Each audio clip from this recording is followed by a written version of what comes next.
اب اس کے ساتھ ہی ناظرین آگے بڑھتے ہوئے آپ کو بتائیں کہ تھانہ کسوال پولیس SHO رانا امتیاز نے میڈیا ٹیم اور راؤ محمد عابد کی اطلاع پر چک نمبر 11913L پر کامیاب کارروائی کی ہے اور جعلی احساس پروگرام والی ٹیم چک نمبر 11913L میں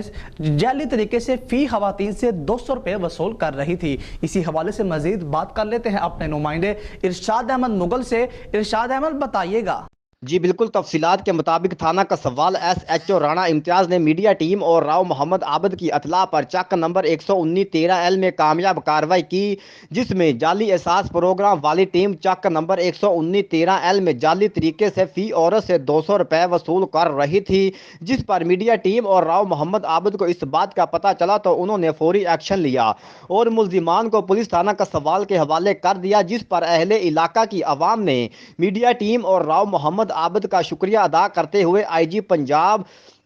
راؤ سردار علی اور DPO ساہیوال صادق حسین بلوچ سے درخواست کی ہے کہ ہمارے لیے گئے عورتوں کے پیسے واپس کروائے جائیں۔ کیمرہ مین آصف مغل کے ساتھ Irshad Ahmed Mughal, crime reporter SM news. جی ٹھیک ہے، بہت شکریہ ارشاد احمد، آپ ہمیں اپڈیٹ کر رہے تھے۔ اب تک کے لیے اتنا ہی، مزید خبروں کے لیے دیکھتے رہیے SM نیوز۔